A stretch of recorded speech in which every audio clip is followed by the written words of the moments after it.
Skill development కేసులో charge sheet దాఖలు చేసింది ఏపీసీఐడి. చంద్రబాబును A1గా చేరుస్తూ ఛార్జ్ షీట్ దాఖలు చేసింది సిబిఐ. A2గా అచ్చెన్నాయుడు, A3గా గంటా సుబ్బారావు, A4గా మాజీ ఐఏఎస్ అధికారి లక్ష్మీనారాయణ పేర్లను చేర్చారు సిఐడి అధికారులు. టీడీపీ హయాంలో స్కిల్ డెవలప్మెంట్ పేరిట 241 కోట్ల కుంభకోణం జరిగినట్లు ఆరోపణలున్నాయి. షెల్ కంపెనీల ద్వారా ఈ కుంభకోణం జరిగిందని కేసు నమోదు చేశారు అధికారులు.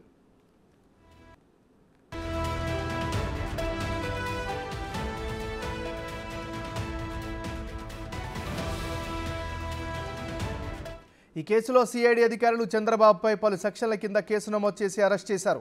ఈ కేసులో దాదాపు 2 నెలల పాటు రాజమండ్రి జైల్లో గడిపిన చంద్రబాబు గత ఏడాది అక్టోబర్ 31వ తారీఖున రాజమండ్రి జైలు నుంచి విడుదలయ్యారు.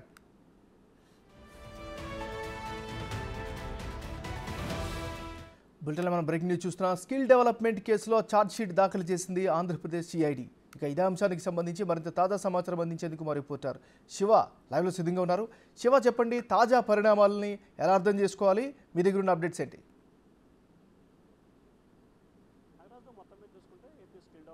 సంబంధించి దాదాపుగా 240 కోట్ల రూపాయల పైగా స్కామ్ జరిగిందని చెప్పి కూడా గత సెప్టెంబర్ 9వ తేదీన టీడీపీ అధినేత చంద్రబాబును అరెస్ట్ చేయడం జరిగింది. దాదాపుగా ఆయన 55 రోజుల పాటు రాజమండ్రి సెంట్రల్ జైల్లో ఉన్నారు. అక్టోబర్ 31వ తేదీన ఆయనకి బెయిల్ రావడం జరిగింది. ఈ కేసుకు సంబంధించి A1గా చంద్రబాబు, A2గా అచ్చెన్నాయుడు, A3గా గంటా సుబ్బారావు అని పేర్కొంటూ ఛార్జ్ షీట్ దాఖలు చేశారు. దాదాపుగా ఈ ఛార్జ్ షీట్కి సంబంధించి స్కిల్ డెవలప్మెంట్ కేసులో చంద్రబాబు అధికారాన్ని అడ్డం పెట్టుకొని ఇష్టానుసారంగా చేశారు. లేని వ్యవస్థల్ని తయారు చేసి సృష్టించి ఇబ్బందులు ప్రభుత్వానికి భారీ స్థాయిలో నష్టం చేకూర్చే విధంగా ప్రయత్నాలు చేశారు. చంద్రబాబు ఆయన అనుమతులకి సూట్ కేస్ కంపెనీలాగా తయారు చేసి వాటి ద్వారా కూడా లబ్ధి పొందే ప్రయత్నం చేశారు. దీని ద్వారా ప్రభుత్వానికి 240 కోట్ల రూపాయల మేర నష్టం వాటిల్లిందని చెప్పారు. దీని నుంచి కూడా రికవరీ చేయడంతో పాటు దీనికి సంబంధించిన ఆధారాలకు సంబంధించి కూడా వివరాలతో కూడిన ఛార్జ్ షీట్ని నిన్న రాత్రి సమయంలో కూడా ఏపీ సిఐడి అధికారులు విజయవాడ సిఐడి న్యాయస్థానంలో కూడా సమర్పించడం జరిగింది. దీనికి సంబంధించి కూడా ఈ కేసుకు సంబంధించి అంటే దాదాపుగా కేసు విచారణ వేగవంతంగా జరగాలంటే ఖచ్చితంగా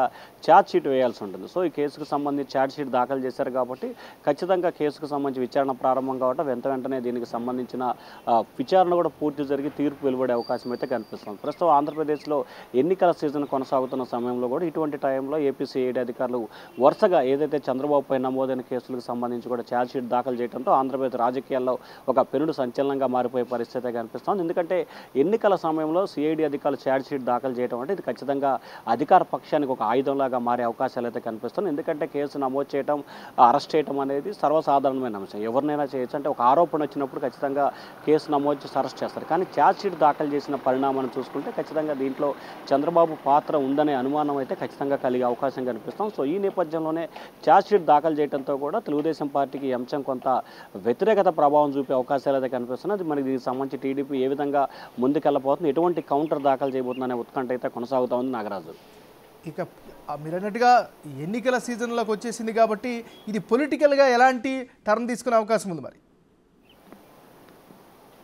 అంటే ఖచ్చితంగా పొలిటికల్గా ఏదైతే ఇప్పటివరకు తెలుగుదేశం పార్టీ నేతలు చెప్తా ఉంది ఏంటంటే ప్రభుత్వం కక్షపూరితంగా వ్యవహరిస్తూ రాజకీయ స్వార్థంతో లేని దాన్ని సృష్టించి తప్పుడు సాక్ష్యాలను సృష్టించి కేసు నమోదు చేశారనేది టీడీపీ నేతలు ఆరోపిస్తున్న వాదన. ఎప్పుడైతే ఛార్జ్ షీట్ దాఖలు చేశారో ఖచ్చితంగా ఎంతో కొంత కొన్ని ఆధారాలు ఉన్న తర్వాత మాత్రమే ఛార్జ్ షీట్ని దాఖలు చేసే అవకాశం కనిపిస్తోంది. ప్రైమరీ విట్నెస్, ప్రైమరీ సాక్ష్యాధారాలు ఏమాత్రం కూడా లేకపోతే ఖచ్చితంగా ఛార్జ్ షీట్ అయితే దాఖలు చేసే అవకాశం ఉండదు. సో ఛార్జ్ షీట్ దాఖలు చేశారు కాబట్టి ఖచ్చితంగా టీడీపీకి కొంత వ్యతిరేకత కలిసి వచ్చే అవకాశం కనిపిస్తూ ఉంది. ఏదైతే ఇప్పటివరకు మనం చూసుకుంటే జగన్ని కానీ విజయసాయి రెడ్డి లాంటి వారిని A1, A2 అని విమర్శిస్తున్న టీడీపీ నేతలు తాజాగా ఈ కేసుల ప్రభావంతో ఛార్జ్ షీట్ కనుక దాఖలు చేయడంతో చంద్రబాబుకు సంబంధించి కూడా A1, A2 ఇట్లా రకరకాల కేసులు ఆయన పాత్ర ఉన్నట్లు కూడా గుర్తించారు.